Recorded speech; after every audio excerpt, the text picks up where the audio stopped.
back to another edition of the ONETA Show, brought to you by PTE Creative. As always, I am your host, Evan Davies. I'm running solo today in a bit of a strange episode, if you will, because we're just kind of doing news, notes, mix and match kind of craziness all here. I am recording this as of Tuesday in the morning, October 8th. So we're going to do a little bit of Halloween stuff, but we have some news and notes from the world of football, some news and notes in just the world of America as well, and we got a few different things to talk about. So today, here's the rundown for the show. We are going to be doing a candy tier list to talk about Halloween. That's going to be our close to the show, so if you want to see that, that's towards the end of the show.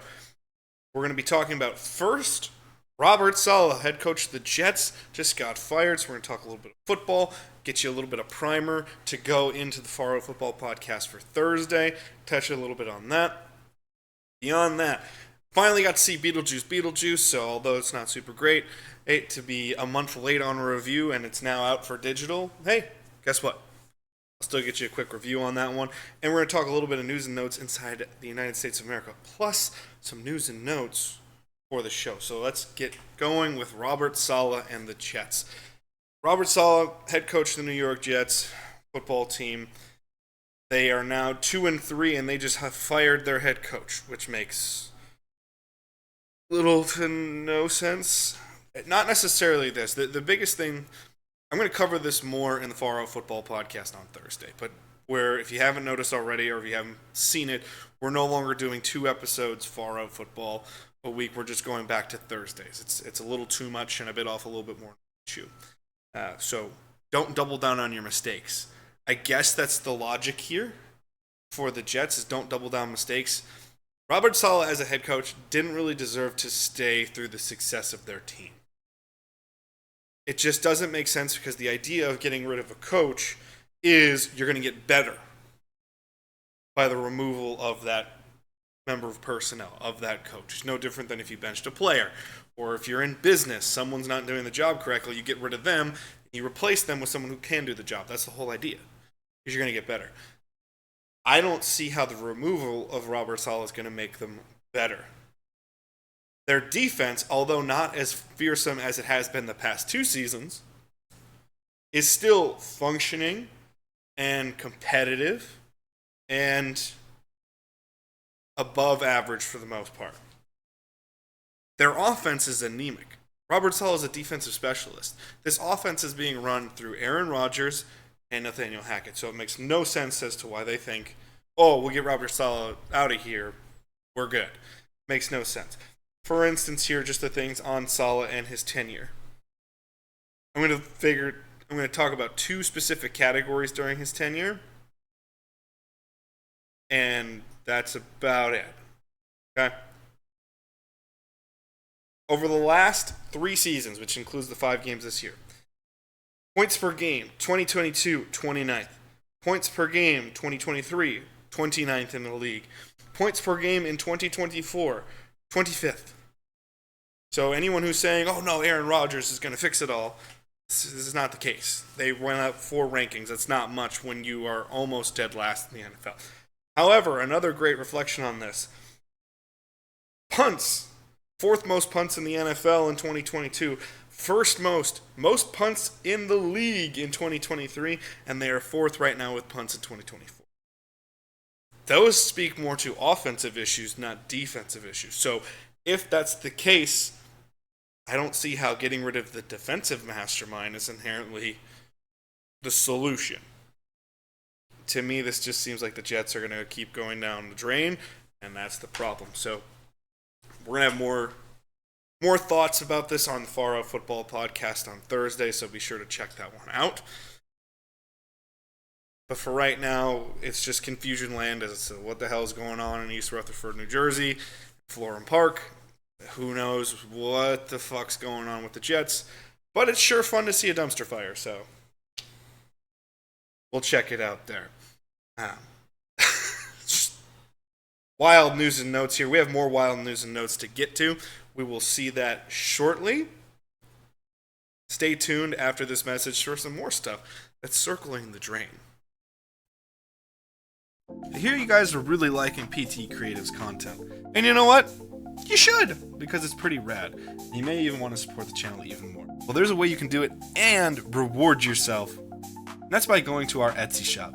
Head on over to PTE Creative's Etsy shop and you can find all kinds of cool merch like you see on screen. You may be watching some of our Pokemon themed content and going, I'd love some merch there. You can do that. You can even get our custom Fakemon stickers right there, or stickers of existing Pokemon, t-shirts, or mystery packs. But you may be saying, I don't know if Pokemon's maybe my vibe. You know what? That's fine, because we got all kinds of fun, snarky millennial content and sports-related things over at the Etsy shop as well. You maybe got some big bench warmer energy that you just got to spread with the world. Or maybe you just need to tell people that you hope both teams are having fun as they're playing, because it's just all about vibes to you, and you hate to see it. You'd hate to see it if you didn't get your merch. You can go get that merch right here, right now. Head on over to Etsy. Go to etsy.com/shop/PTE Creative and go get yourself some awesome merch and go support a local content creator in this community we call the internet.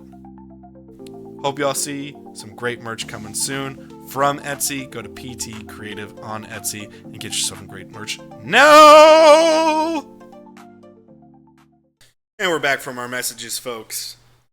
Now, earlier in the show, we were talking about circling the drain with the New York Jets. Let's talk about the circling the drain in American politics quick. I understand not everyone wants to hear politics. If you don't want to hear politics, skip forward in this episode. I truly understand it. There's just some things going on that need to be addressed. Whether you are right of the aisle, left of the aisle, whatever the case may be, I guess for you guys, you should have saw it right of the aisle, left of the aisle, if you're looking. We're seeing some really problematic stuff, but we're also seeing some good things of accountability. First and foremost, the former president of the United States, Donald Trump, skips 60 Minutes interview because, frankly, he's a little bitch. So, I'm just, unlike many people that are going to try to be apolitical and make you pretend that their leanings are dead center because they don't want to get into this, I'm not going to shy away from my opinion. I think the worst president of all time, the case could certainly be argued it's Donald J. Trump, because he's a piece of trash.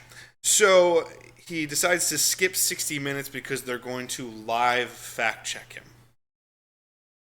If you watch the 60 Minutes interview that they did with Kamala Harris, his opponent in this election, they fact checked her all the time, constantly questioning her responses. If they didn't feel she answered the question, they constantly charged her more and more for a true answer.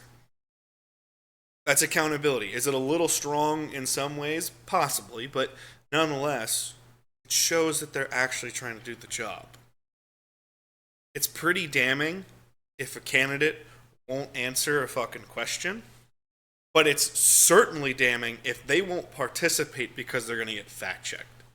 That's one of the things is I know Tim Walz did not do a great job in the VP debate, but nonetheless, he answered questions coherently. Was it tremendous? No. But his opponent, who I think by all clips, for the most part, did a pretty good job, just refuses to acknowledge reality because it doesn't benefit his case in the moment. And questions, well, you said no fact-checking. Well, if you have to tell someone you said no fact-checking, that shows that you have no credibility. That's your greatest issue. So what the fuck are you talking about here? And so the fact that the former president of the United States, one of the most powerful people in the world, clearly still has sway with some of the politics that are happening in this country, refuses to go on one of the largest news programs to have a sit-down interview to explain some of his thoughts, his possible policies, part of the things that are making him controversial, because he will get fact-checked, and that's not fair. Go fuck yourself. You're a little bitch. Just grow the fuck up. And hopefully in November, get the fuck out. But that's how it is right there. However, positive note in politics. Tina Peters. For those who don't know, Tina Peters was an election official in Mesa County in Colorado. She was found to have a heavy investigation about her because she was trying to tamper with machines to try to prove that the 2020 election was stolen from Donald Trump, which is obviously not the case, and did many, many things wrong. So I want to have a direct quote here from the judge on this one. So, judge in her sentencing said, "I am convinced you would do it all over again if you could. You're as defiant as any defendant this court has ever seen. You are no hero. You abused your position, and you are a charlatan." God damn. It goes on to say this one. After the quote, "You are a charlatan. You are a charlatan who used and is still using your prior position to peddle a snake oil that's been proven to be junk time and time again.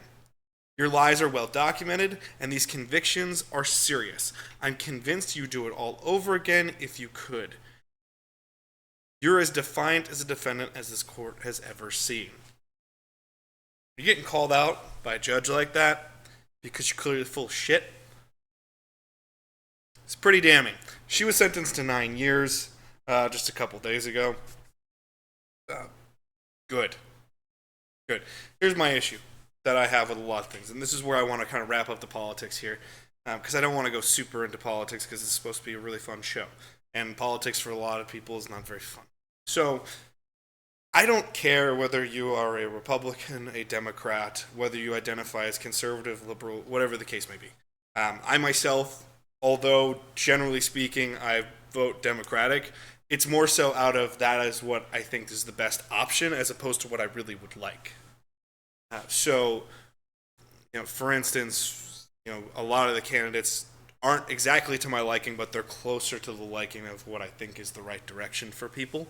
And I'm a mass voter when I think about it. So I don't think of what's best for me. I think of what's best for everybody, and that's why I generally vote the way I do. If you don't see eye to eye with that, that's totally fine. That's understandable. It doesn't matter if you are conservative, if you are liberal, if you are Republican, you're a Democrat.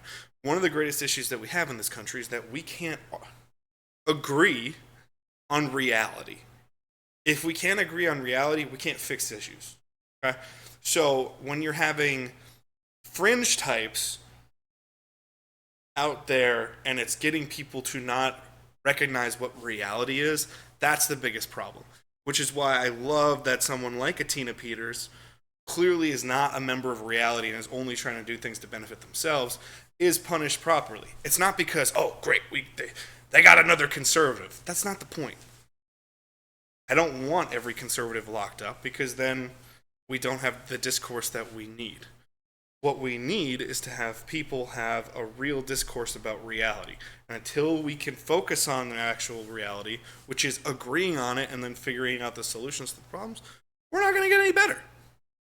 We're not going to make any progress. We're going to keep being in the shithole that we're in. Which is why it's very important to hold people accountable when they won't accept reality. And that is what they've done here. Great job by the Mason County Court in that entire trial. And good for locking up someone who's clearly a danger to public safety because they won't, actually do their job, fulfill their oath, by actually certifying the results of election that were completely authentic. Okay? So we need to hone in on reality. You can have any opinion you wish, but you need to be able to have a basis in reality. We need to understand what reality is. If we can't do that, we can't have discourse that's actually going to serve us. So we're done circling the drain there. Again, if you guys, thank you for staying with this segment. It's just stuff that we got to talk about, especially during election years like this, because it's ridiculous. But we're going to come back with some quick messages, and then we're going to go into a review of Beetlejuice. So stay tuned for that. Howdy, fellow PT creative fans out there. We have a project near and dear to our hearts that we really want you to check out. Over on our YouTube channel, you can go check out the Pokemon Bliss Oblivion Project. It's one of our favorite projects we've ever gotten the chance to work on, where we're creating new Pokemon on a weekly basis and creating our own Fakemon region. They're called the Helzari region. There you're going to see new starter Pokemon, or as you can see to your right if you're on video, a new Eevee evolution. So many cool new Pokemon and vibes are going to be found here on the Pokemon Bliss Oblivion Project, and it's going to help your day out. Go support some art that you'd love to see, and Go check out the Pokemon Bliss and Oblivion Project, available every single Wednesday on PT Creative. Go check it out now. And we're back, folks. Thank you for sticking with us through that last segment and these messages. We're now going to be reviewing Beetlejuice. Beetlejuice, I know it's a little bit late on this one, but that's A-okay. And we're going to do a little bit more entertainment as well here, folks. Beetlejuice was an utter joy. It's one of the most fun times I've had in the last couple of years at a theater. I don't think Beetlejuice is the greatest movie of all time. But at the risk of sounding like an old man, I looked at my wife when we were watching the movie and after the movie, and naturally we're driving home and we're doing the whole, what'd you think? Oh, I like this, I didn't like this, whatever. It just feels like they don't make movies like that anymore, where it's just fun for the sake of fun. If you actually look at some of the content of the original Beetlejuice, it doesn't inherently age well, but we accept it because A, we can go back into history and we can know that was a product of its time, and B, we can understand what they were trying to do, and it isn't inherently about, I'm trying to say that this is good when they're doing a bad thing. No, it's just they're trying to entertain you through character work. Okay? What I loved about Beetlejuice was the fact that it just kind of picked up and just gave you a fun, hour and a half to 2 hour adventure where it just, okay, let's just have some fun, enjoy some time, tell a crazy story. This was a great return to Tim Burton films, in my opinion, where you really got to see the weird, the wacky, what Tim was first made famous for, his weird sensibility that's influenced an entire generation. I think it can easily be argued that Tim Burton is one of my favorite directors of all time. I'm super influenced by his art style, his artwork, all the films that he's ever made that I've had the privilege to watch. Some of my favorite movies, I love Beetlejuice, I love Edward Scissorhands, I love Batman Returns, I love Sleepy Hollow. I like his Alice in Wonderland films. And Beetlejuice is a great return to old Tim Burton. And so we talked about this on the Wisco Movie Watchers podcast for a couple different shows when the topic of Tim Burton's movies have come. So we're going to have more on that as we move forward with some different things, if we get to see a little bit more of Tim Burton's work as we review movies or talk about other stuff on the Wisco Movie Watchers podcast, which I highly recommend if you're looking for some movie recs, just want to talk movies, pitch ideas, whatever the case may be. We're always looking for fun content there. So you should go check that out because it's always fun. But this was a movie in which the characters were just unabashedly themselves. There wasn't a whole need to watch something and go, oh, look what all the setup. They told the story that they wanted to tell. Is it perfect? No. But it's an enjoyable movie. And what I meant by that, by sounding like an old man, was I said the quote to my wife, they just don't make movies that are just fun anymore. Feels like a lot of the time they're trying to tell you a message and hit you over the head with something, or they're trying to really get this point across, or they're trying to be more than what the station of their movie kind of is. Where if you're making an action movie, I don't expect you to make Ben-Hur. I expect you to make an action movie. That's kind of why we harken back to some of those movies of the past. If you're making a romance, it doesn't have to be an epic. It just can be a fun 90-minute adventure of a romance story, because those movies are enjoyable, fun, and passable. Okay?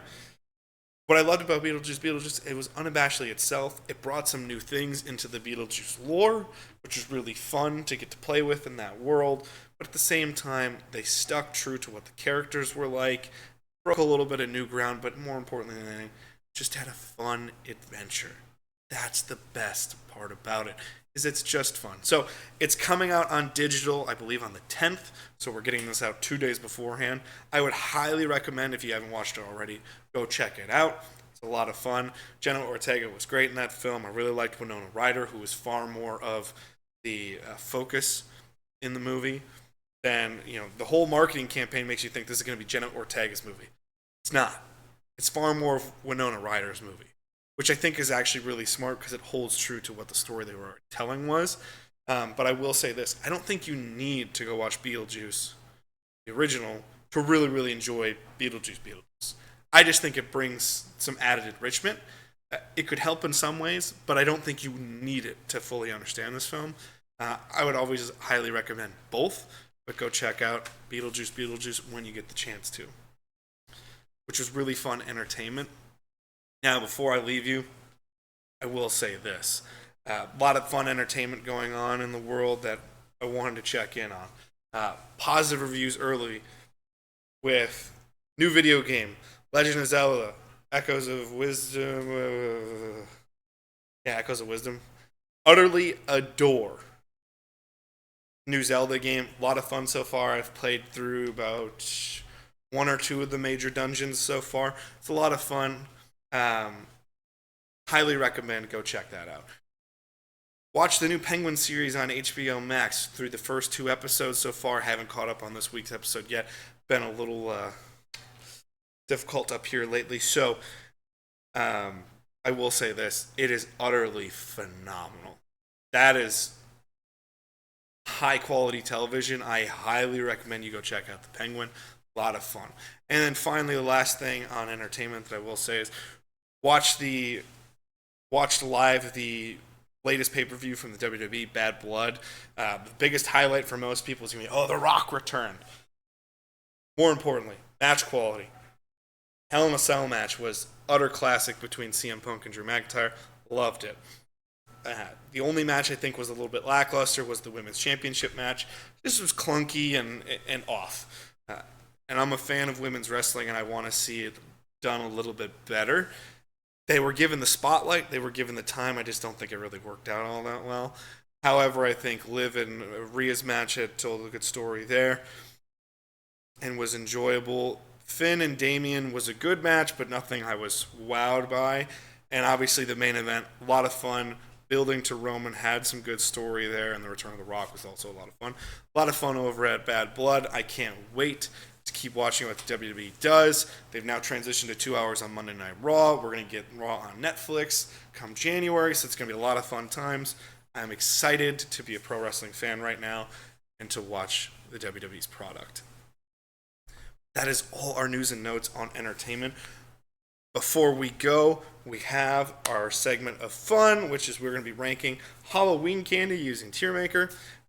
So love getting that opinion. I'm going to give you a little bit of trivia on the end of these messages, so stay tuned after these messages for more. Hey friends, I know you're enjoying this show, but we want to prime you for a new show. Go check out the weekly schedule over at PT Creative and find your new favorite podcast or show to watch. Monday and Thursday, you get the Far Out Football podcast with news, analysis, and notes of the NFL season, plus great projects during the off-season like draft analysis and what-if questions like what if the NFL expanded. Tuesday, go to the ONETA Show for absurd takes and fun all around. The topics in entertainment, gaming, movies, television, you name it, ONETA Show is going to talk about it. Wednesday, you can go check out the Pokemon Bliss and Oblivion Project, in which new Pokemon are being designed every single week as we create the Halzari Fakemon region. Friday, it's kind of a fun, laid-back day over at PT Creative. You can go open some brand new Pokemon card packs, or get some new specials and seasonal content coming your way on a Friday. And finish your week out with the Wisco Movie Watchers podcast on Saturdays. Get great movie recommendations, learn some movie history, and just have a grand old time listening to some dialogue. It's going to be a whole heck of a lot of fun over on Saturdays, just like it is every single day over at PTE Creative. Go check out new podcasts, new content, new shows every single Monday through Saturday over at PTE Creative. Now enjoy the rest of your show. Alright folks, we're back from our final messages of the show. Thank you for staying tuned. We're going to get into our Halloween candy tier list, and I'm going to have some trivia at the end of the show for you, because I do want to add a little bit for that. That's a little bit of the last thing that you want to check out. But let's do this candy tier list. So I'm using someone else's tier list, but it's got the vast majority of the basics here, so want to go through that. Their system, which I thought was actually quite fun. They have the S tier, which they're calling it goated. Ridiculous on that terminology, but that's fine. A, yummers. Also ridiculous, but I think it's funny. B, this'll do. C, which is trading fodder. D, colorful garbage. And F, how dare you. And their final is X, which is they've never had it. I love the transparency there. You see me be quite transparent on this show throughout all of our episodes, so I really wanted to have that. That's why I was drawn to this list when I saw it, because I was like, oh, we can just be honest, and it's great, and it's less work for me to do. So, without further ado, let's begin. I understand for our audio listeners, you don't have this on screen, and that's A-okay. So we're going to start with the 100 grand bar. 100 grand bar, I'm going to take all the way up to an A. The crispy rice texture with the caramel and chocolate, glorious, great A-list tier. Three Musketeers, on the other hand, I'm going to go B in the this'll do category. Enjoyable, but it doesn't have that wonderful richness that the caramel that 100 grand bar has. That's why I go to Three Musketeers. In Airhead, I think automatically goes to the A. I'm going to put a lot of stuff, unless I know for a fact it belongs in S. It's going to go in A, and then we'll probably reevaluate. In Airhead is just perfect. The problem I have with Airheads is the variability. Everyone has such a different opinion on what's the best flavor and what's not. Personally, I think the best flavor is orange. I love grape, but they're not really doing grape anymore. But the basic that's always there that I love the most is the red cherry. Blue raspberry is good, but then when you start getting into mystery, green apple, strawberry, not as much of a cup of tea. Loved when they did lemon back in the day. I wish they would bring that back as well. Almond Joy. I'm going to put Almond Joy in X. Never had it. I think I've had an Almond Joy. It's just been a long, long time. Don't recall enough about it. The coconut's not my cup of tea. So you're going to see that with a few of these candies that it's just not my cup of tea. Whereas the Andes Mint, I think the Andes Mint is A. Actually, I'm going to take Andes to the B. I actually love the Andes Mint here. The issue I have with the Andes Mint, though, is it's a one-off. Whereas like you gave me, if you had my Halloween basket back in the day, and I had just full of 100 grand bars, I would just eat constantly. Where with the Andes Mint, it's great, but you need one or two as a refreshment. You can't just keep downing them like a kid would love to have in the category. So that's why I'm putting it in B. It's a great candy. It's just not a continual candy that you want to do with Halloween, because let's be honest here, the kids that had the self-restraint to only eat a couple pieces of candy, I was not one of those. It was go through the candy as fast as possible kind of kid. So that's why I am the way I am. Apple is in this here. I'm going to put Apple into... First of all, I love apples. Apple's one of my favorite things. When I got my braces off, the first thing I did was go eat an apple because I missed it for years to have one. In that, I found any way possible to get an apple in me safely without damaging my braces while I had it. So, an apple belongs in the S tier because it's great. I'm going to put it down in X because I don't think it belongs in the candy category. But I wanted to touch on that, and I love that they brought the history of apples, bobbing for apples in the fall for Halloween. I like that they had it on this list, so we'll talk. Baby Ruth. I'm going to put this in trading fodder. I like a Baby Ruth. It's not my favorite. It's just kind of there. But I like the peanut to it. It's great. The random orange and black wrapped candy, that's an F. That's a how dare you. Every kid's probably tried it once or twice. As I grew older, I definitely was someone who wished to try the candies that I got.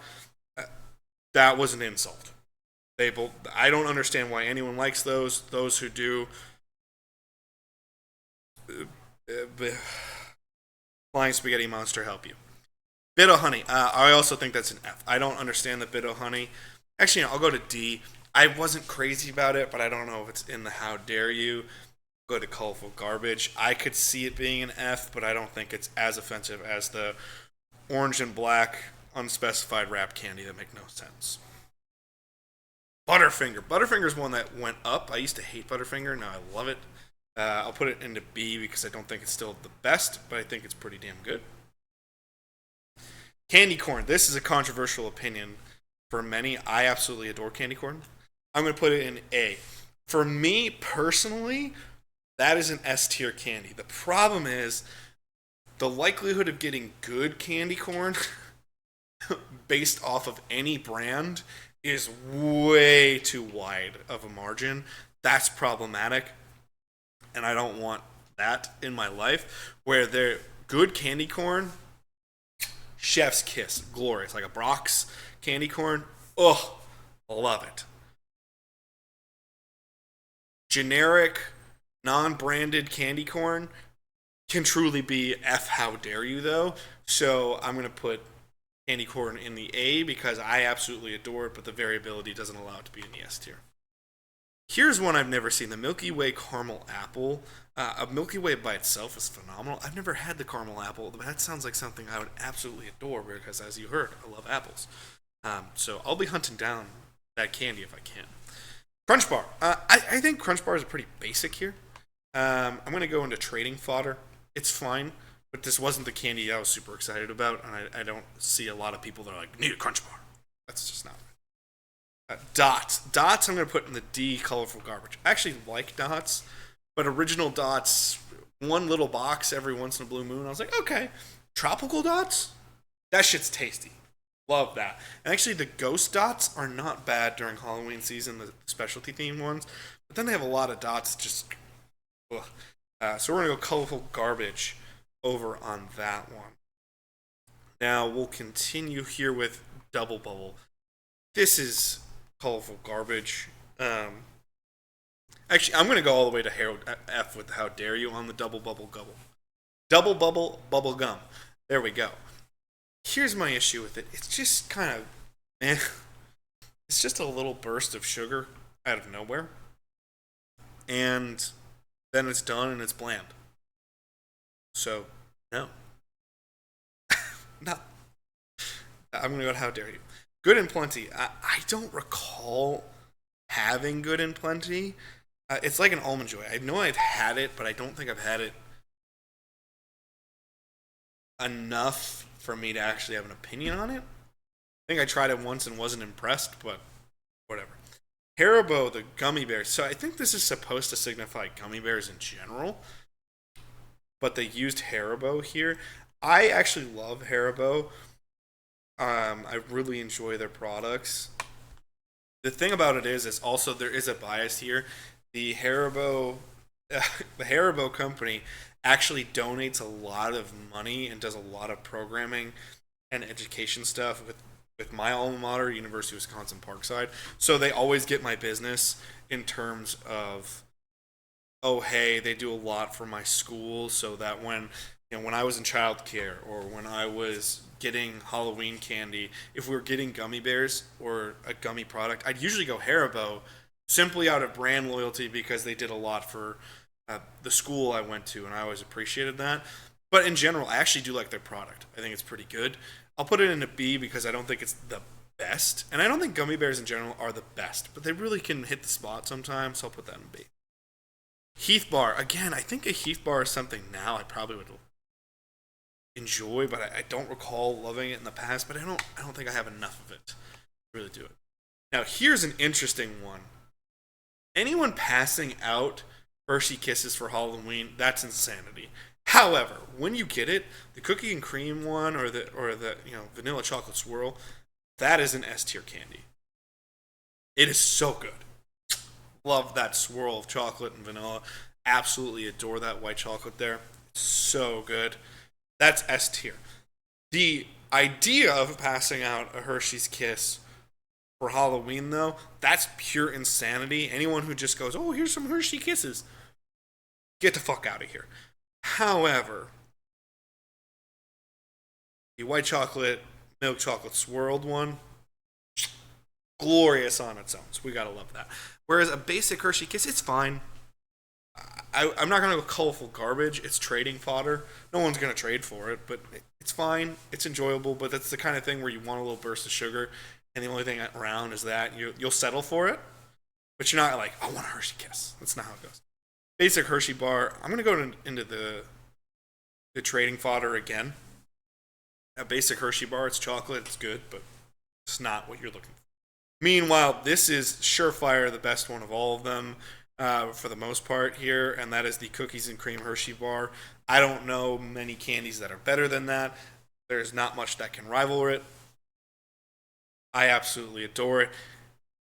If someone said I can only have one candy, you have to recommend one, this would be on the short list of ones where I'd be like, we gotta possibly talk about this one. The Hershey's cookie and cream bar. Chef's kiss, it's fucking delicious. Hot tamale. I'm not actually a fan of hot tamale. And I love cinnamon. I love those flavors as much, but it just kind of. I'm gonna go as far as how dare you, because it brings heat for no reason. It doesn't have a whole rhyme or reason to it. Those that like it, I understand that they like it, but it's just kind of how dare you? Because what does it really bring to the table as a candy? Not much. Jolly Rancher. I think a Jolly Rancher here. Many a tooth lost to the Jolly Rancher. I'll go into this'll do. The B. I think it's fine. It's nothing tremendous, but good passable candy. Junior Mint. I actually love the Junior Mint. I'm going to go back to the B category as well. I actually love Junior Caramels. Prefer those. If you ever had those. My issue with the Junior Mints goes back to the same thing with the Andes Mints. Like, the idea of a Junior Mint being that box size is absurd. Because who actually goes through an entire box of Junior Mint in, like, one go around, like, as a movie theater candy or something like that? They don't. Few of them, super refreshing, delicious. But it's not a session candy, if you will. It's as if we were going into beer. I'm straight edge. I don't drink. I don't do drugs. But I'm from Wisconsin. I know enough about beer to understand things. There are singular beers and there are session beers where you have it over time. A Junior Mint is not a session candy. It's a get a little bit and get the fuck out. So I'll put it in the B category. Kit Kat. Love me a Kit Kat. Kit Kat goes to the B category again.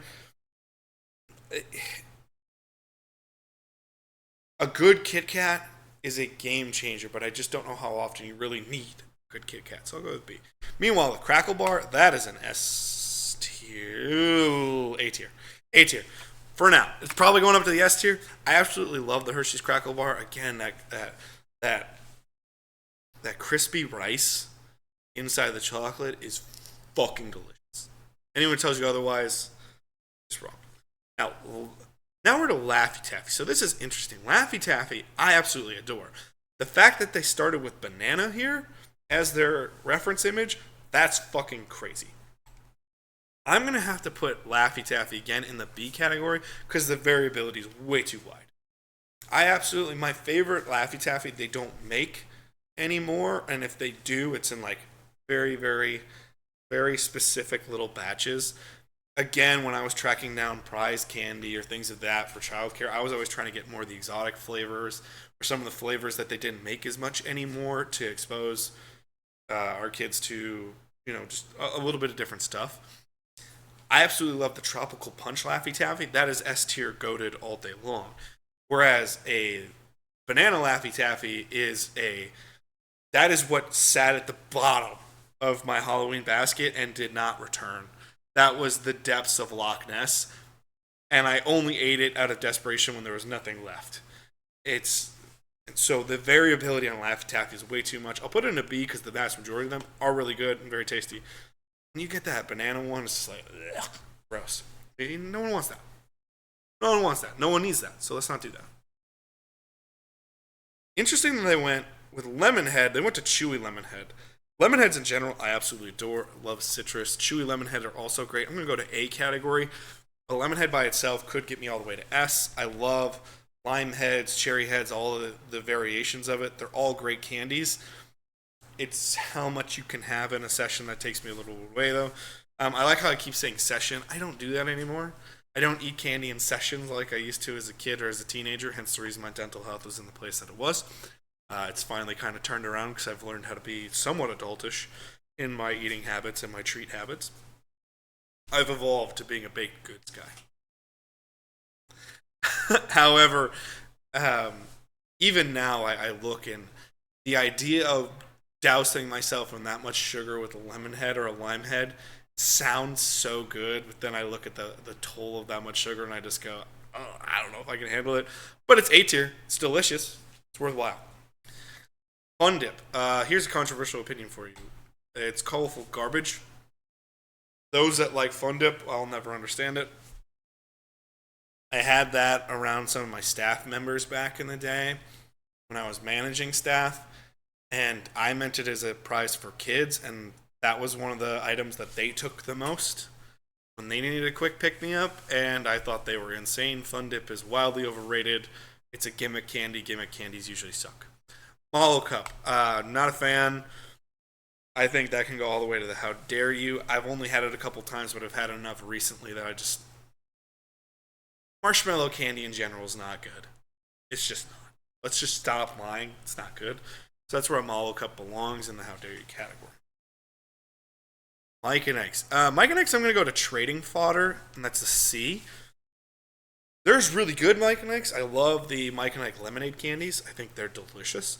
But again, it's too much variability. Where a normal Mike and Egg is just kind of meh. It's just kind of meh.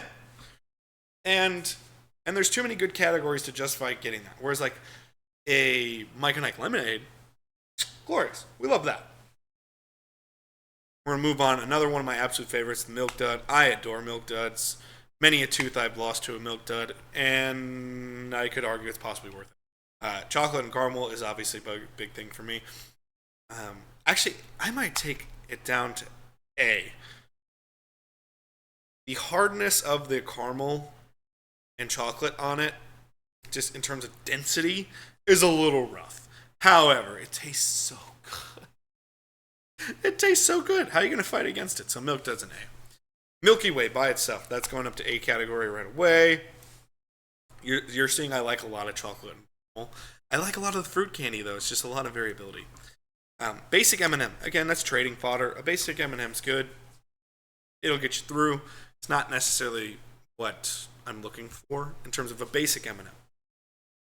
I really like using M&M's in cookies or other baked goods. I like baking with them. That's where I use a lot of my M&M's in terms of basic M&M's. So they're fine. They're trading fodder. They're a C, but they're fine.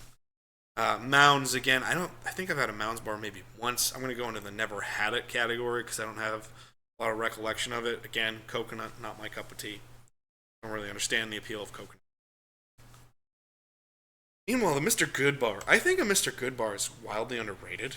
I really like the crispness of the peanut in it and the chocolate to it. Mr. Good bar is actually pretty good. It's the candy that I avoided a lot as a kid. My grandmother, growing up during the holidays, always had, from Halloween through like January, she always had it in the house, but specifically Halloween through January, she just always had the Hershey miniatures. And what always kind of struck me was how we always had to have them in the house when around with her. And Mr. Goodbar was always the one that just got skipped for adults. You know, myself, my brother, and then eventually when my cousins got into the picture, that we all did the same thing. We loved the Crackle bar. We'd eat the basic Hershey bar. When occasionally they'd throw a caramel one into the variety bag, we always went for that. Good bar was always the one that we're like, meh, no need for this. Now eating it more as an adult, I think it's great. It's an underrated candy. I'm going to go with B. Necco. This is how dare you. These Necco wafer sugar bullshit candies, I know they've done a sour variety that I did like a little bit more, but that's just, it's so basic. It's like eating chalk. That's a how dare you. Nerd. Nerd's a candy that I liked as a kid way more than I like as an adult. I'm going to put Nerds... Ooh, this is controversial. I'll go to trading fodder. I'll go to C. Here's the thing. Nerds, the people who love Nerds, love them. The people who don't like Nerds, hate them. There's not a lot of like spectrum on Nerds. Nerd Cluster, those are fucking delicious. Like a Nerd Rope and the Nerd Clusters, that's the best variety of a nerd. Basic Nerds just by themselves, the little candies, it's just kind of like, why? Nerds are the lens of a kid versus the lens of an adult. That's really what nerds are. Kids go, oh my god, it's so cool, and it's just little bits of sugar. Whereas an adult, you see a nerd and you're just like, why? Like, what the fuck are we doing here? So I think that's where I would put a nerd, is in the C with the trading. Now and later, the density really strikes me. I'll go into colorful garbage. It's not that it tastes bad. Some of them are passable. Some of them are good. Some of them are great. Some of them aren't great. The chewy now and laters, I'm much more of a fan of. Now and laters are a candy that don't make sense to me. Because, like, at least with a Milk Dud, it melts in your mouth. That density eventually softens, and it's really nice. It's a delicious flavor. Now and later, it's theoretically supposed to be like a fruit chew candy. But it's too fucking hard to chew half the time. You have to just leave it in your mouth for just assuring cavities half the time to make it function. That's right, it's colorful garbage. It's a D. Payday. Payday's a C category. It's fine. Chocolate and the peanut. I don't know what it is about the caramel that they use inside of a Payday, but it's just something off about it. It's just something off. It's not as good as some of the other caramel candy. Other M&Ms here. So we have the peanut or the peanut butter M&Ms. I actually never really tried them. Actually, that's a lie. I have had them. I really enjoyed them the last time I had them. I'll go into the B category. They are quite good. They're a little rich, but that's totally fine with me. The peanut butter Snicker bar, I think I've only had once. I don't remember having a lot of opinions on it. I'll put it in the never had it category. The goated tier will have the addition of the peanut M&M. The peanut M&M is the, by far, my opinion, the best variety of an M&M. You can't go wrong with an M&M, but the peanut M&M, holy shit. That goes back to childhood as well. I will confirm my own biases in this, but there's more substance to the peanut M&M, which I really appreciate. But the thing about it is, going back to the bias, my grandfather, who made 0 sense biologically, physically, emotionally, like he was a character. He was a character. Just kind of, in some ways, good old country boy, but in some ways, evolved to be very welcoming to people. He was a strange cat. But there was always an open bowl of peanut M&Ms throughout his house at all times. And you could always tell when my brother and I were around, but specifically when I was around, because those peanut M&Ms went quickly. He had to have bags and bags of peanut M&Ms around his house, especially when we were around, because all three of us just constantly would be chomping on them. So it's just interesting. It's kind of one of those weird family staples that we have in my family that goes back to him. But a peanut M&M is so fucking delicious. It's obviously the S tier goat. Gotta love it. Quarters is our next thing. Again, that doesn't make sense at the Apple. Obviously, it's great to get money, but like, who gives quarters away at this point for Halloween? I think that's happened to me once in my life. We'll go into the never had it category. Alrighty, back to candy. Raisinette. Actually, I don't know if I've had a Raisinette, because the concept offends me. A chocolate-covered Raisinette, chocolate-covered raisin is just stupid. Why waste chocolate on a raisin? Dumb. Reese's Peanut Butter Cup, that's obviously tremendous. Great candy. We love it. It's an S tier. Classic. It's one that's still, I believe, the most popular candy on the market. It's tremendous. Gotta love it. Reese's Pieces, on the other hand, I'm actually not crazy about Reese's Pieces, which is insane because I love peanut butter chocolate combos. I'll go trading fodder here at the C rank. It kind of holds a similar place to the original M&M for me. Again, I love using it in baking, but I don't find it all that great as a candy by itself. Ring Pop. Here may be controversial for people. It's a how dare you. Here's my issue with Ring Pop.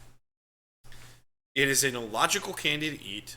It's an illogical candy taste-wise after. It's not that it inherently tastes bad, but even as a kid, when you probably shouldn't care that much about shit, it drives me fucking insane when you have a Ring Pop. And then if you actually wore it like you were supposed to, you just get slobbery, weird chocolate saliva all over you because you gotta like suck a Ring Pop to make it even remotely close to good. It pisses me off. That's how dare you. It's not necessarily that the taste is bad. The concept is flawed. The idea of making Ring Pops part of a costume or something like that, ingenious, fun, love that idea. Actually eating a Ring Pop is fucking stupid. And I'm against it. Runts. Runts, again, chewy Runts. I believe back in the day, I enjoyed those. Runts by themselves, colorful garbage. They don't offend me as much as the F category, but they're close. Just again, it's kind of just like eating chalk. Do you need that? I don't think you need that. Skittles. Here's a controversial one. I'm gonna put Skittles in C. I used to love Skittles, and now I kind of just avoid them. Man, maybe that's just how my taste has evolved, but they're just kind of it's kind of whatever. That's how I feel about a Skittle now. So we'll go Skittles into a C rank. Smarties will go to a D. They are the improved version of a Necco. It's not bad. It's fun to get like the Smartie necklace. Sour Smarties do exist. I enjoy those a little bit more. But again, you're kind of just eating little pieces of chalk. Not necessarily the greatest. Going back to Skittles quick, I like the variety of Skittles. I think that's really good. Just never really like wows me. I think I recently had a sour Skittle and just went, why'd I eat this? I think that was my reaction to Skittles the last time. Snickers, that's S tier. Snickers is the creme de la creme for me. Snickers and peanut M&M is probably between my most consistent favorite candy. I would always sneak those two as much as possible, and adore that. Sour Patch Kid. I know there's a lot of Sour Patch Kid fans out there. I'll put it in a B category. It's not bad. It's kind of a little one notish.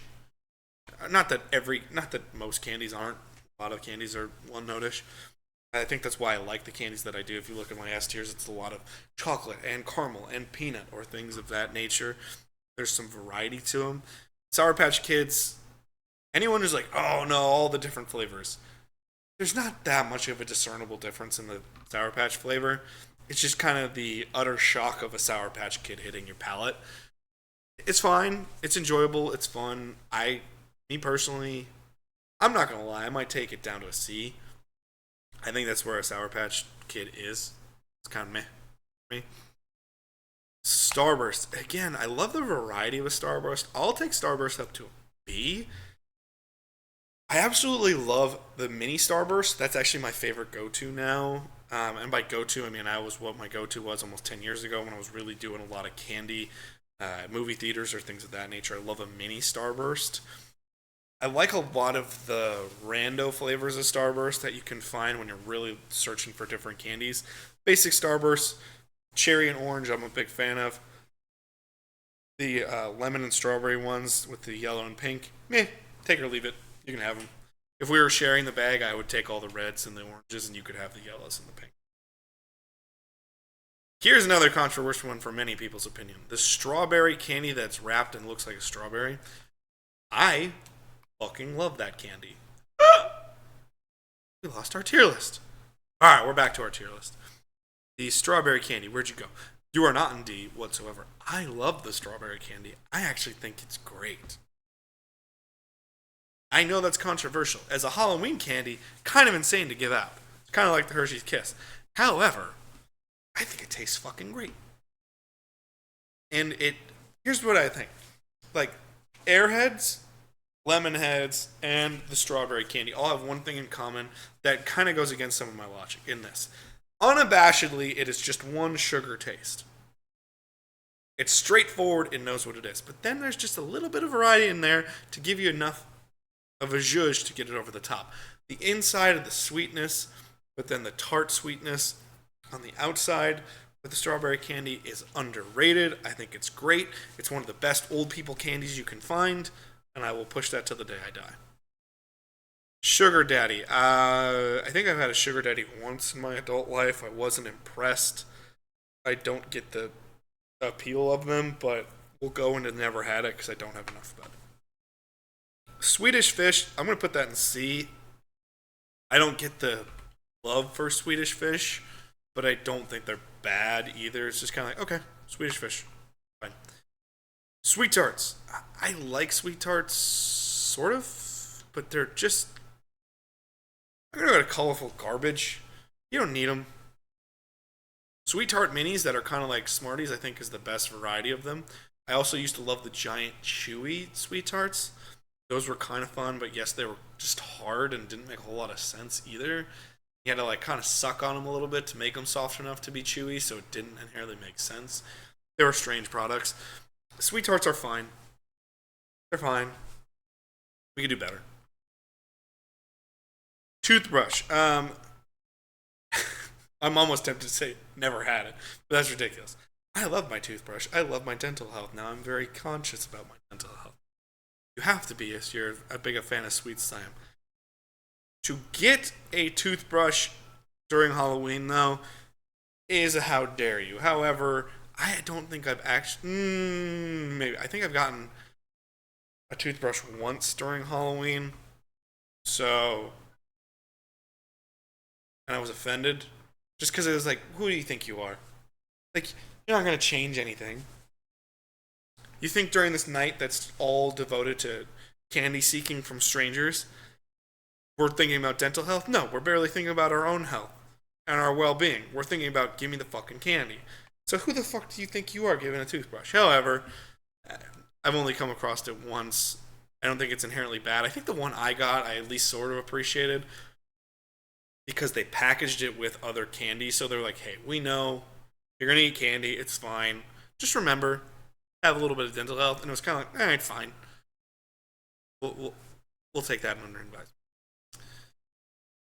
Moving forward, we have the fruity Tootsie Rolls. They're not fruities. Those are different.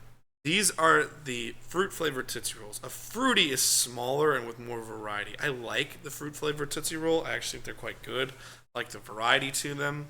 The consistency gets chewy enough quickly enough that I think is quite good. And the only thing that insults me is that the blue is a vanilla, which makes no sense. Why is it wrapped in blue? You could easily have a blue raspberry flavor or something of that nature that would be much better.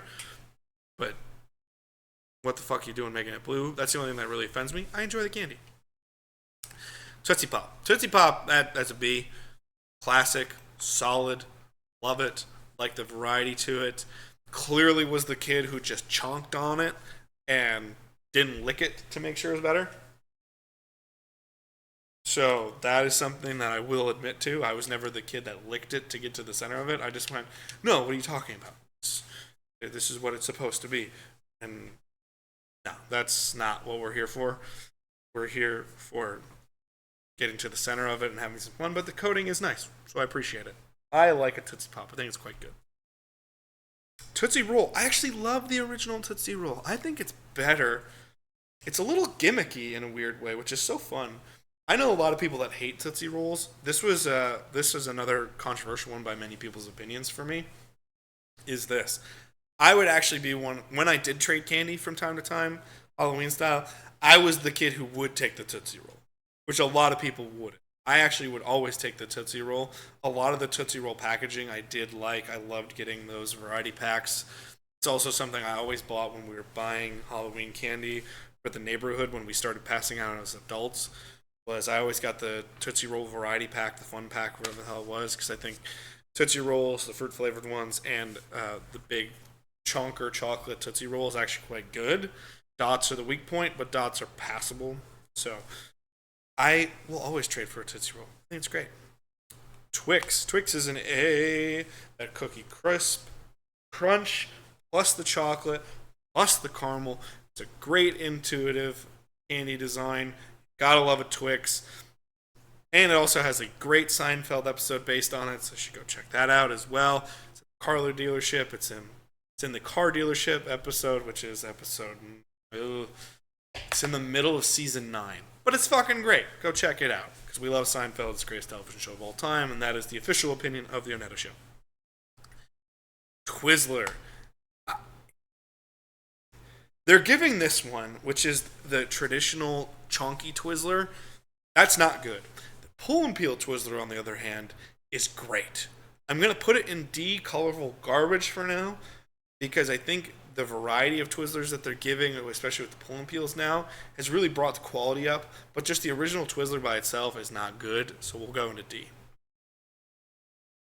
Sour Punch straws. These are great. This is a gimmick that knows what it's doing. I'm going to go all the way to A category with this one. If a sour candy understands the gimmick and just goes straw it and is unabashedly about itself, is great. Plus, here's the difference. I spoke about some other fruit-flavored candies that say there's a ton of difference, and there's not.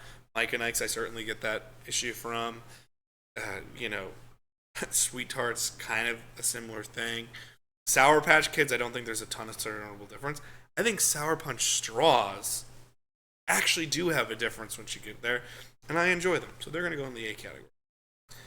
Warhead. This is a total gimmick candy, but I love it. The black cherry is still one of my absolute favorites. It's a gimmick done right, and if you do the gimmick right, it's good. And that's that. Just that burst of sourness, then to get a sweet suckling candy is good. We gotta love it. Weird way to say suckling candy. I don't know if anyone needed to really hear that, but nonetheless, good fucking gimmick. I like a Warhead. Werther's caramel. Again, that's going towards an old people candy. I'll fight for it tooth and nail. I think it's A. I think it's another good old people candy, and it's delicious. Anyone who tells you, I don't want that, if you offer it to someone and they don't take it, that's insane.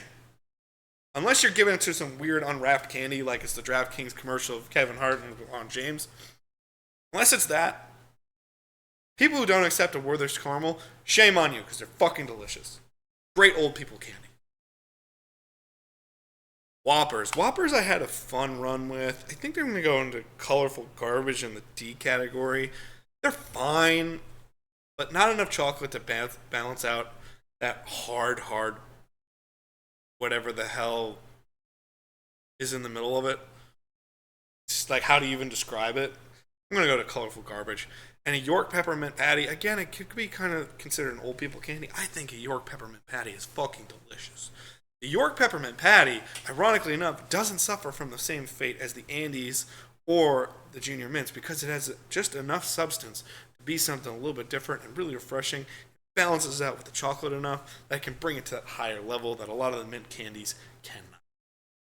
Now, in quick review, I think I have to move the 100 Grand Bar into the S category because it's fucking delicious.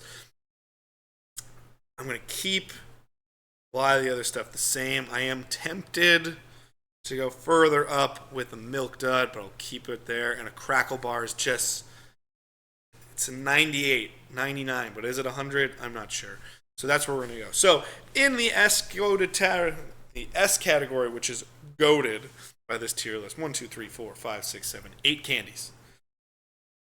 A list, you're going to 10 categories with a lot of old people candy. Candy corn's involved in there, the strawberry wrapped candy, the Werther's caramel, maybe a York peppermint patty could be considered that, or even the Crackle Bar from Hershey could be considered an old people candy. Those are all great. I like old people candy. B, those categories, we're going to 14 in the B category. This will do. It's good passable candy. C, the trading fodder, some popular stuff. We have 12 candies there. D, the colorful garbage category. We've got 9 candies. Those candies that just kind of don't make sense. Gimmicks done wrong, things of that nature. How dare you category. We only have 6 things. The weird orange and black wrapped candy that don't really have a brand, don't really make sense. Double bubble bubble gum. Hot tamales. Mallow cup. The Necco weird chalk wafers. And the ring pop, which is going to be controversial for some, but whatever. And then we had some candies and other gimmicks for Halloween that I've never had or I don't think are super official. Well done for this list. That is our official tier list here for Halloween of Halloween candy. I hope you enjoyed it. That was a fun activity to do. Let's go do some trivia. All right, let's finish up the show. There's a fun candy tier list, but we have a little bit of trivia for you. I absolutely, personally love trivia. I love doing trivia nights with my friends. I actually used to run a trivia league for quite a few people, had championship, all kinds of different stuff. I've hosted a lot of other trivia or game nights as well in my time, so love getting a trivia. It's something I want to do a little bit more on the channel, so that's why we're starting it here today. Interesting fact here, trick-or-treating can be tracked down to 1000 AD in England. As this. It used to be called souling because what you would do is the peasants or the poor folk would go and get soul cakes or prayer cakes from the more affluent, and they would say, well, we're going to pray for you in return for these things. And it kind of became more of a childhood thing, and that was an early precursor to trick-or-treating. So that's a fun little bit of trivia to know. Is souling, it could be considered another term or trick-or-treating. Candy corn was originally known by a different name, and it was originally known as chicken feed. chicken feed back in the 1880s when it first was created was the original name for it. Which is insane to think about because it looks just like a little nibble of corn. I could get chicken feed. It was fun to learn that, especially about a candy that, as you saw, I really like. And finally, there is a phobia of Halloween. I'll give you 5 seconds to guess what you think it is with 5, 4, 3, 2, 1. Sawinophobia is the fear of Halloween. So if you guessed sawinophobia, you'd be correct. If you've ever seen a word that looks like Samhain, which is Samhain, which comes from Irish terminology, it's actually pronounced not Samhain, Samhain. Sawinophobia is the fear of Halloween, because essentially Samhain interprets towards modern Halloween. So very interesting to note. I love how you can find any variation of a phobia, and it's really interesting and fun. That was a really fun one to learn, so I hope you guys enjoyed that as well. That is your trivia. We're going to continue to boil in some more trivia as we get further shows down the line, especially the ones that we haven't recorded already, because we have a few in the bag towards other shows as well. However, that is the end of our show. I hope you enjoyed it. Look forward to some new content. As I said, we are no longer doing 2 episodes of the Far Out Football Podcast a week. We're only doing 1. We're going to be going more towards a Tuesday, Wednesday, Thursday, Friday, Saturday model, and sometimes might not even have a Friday. I admittedly have been dealing with some personal struggles, other things that really I want to make sure the content here is awesome for you guys. So to do that, I need to have the mental health to be able to do that. And sometimes when you don't have the push to make something great, and you just put it out as drivel, it's not going to serve anybody, and that sucks. And you as an audience member, especially someone who's stayed through this hour-long plus podcast, I don't know what the official recording time is going to be with ads involved and other things. You deserve great stuff, and I want to make sure I give it to you. So we're only going to be doing Tuesday through Saturday shows from now on.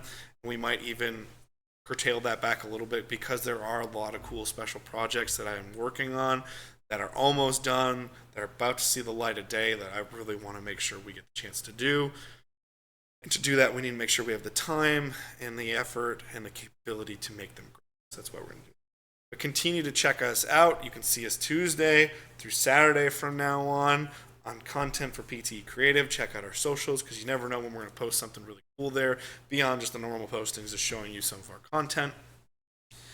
But peace, love, and hugs to you all. But peace, love, and hugs to you all. I hope you have a wonderful week, a wonderful time during this holiday season, because it's the greatest holiday of the year in Halloween. Go enjoy.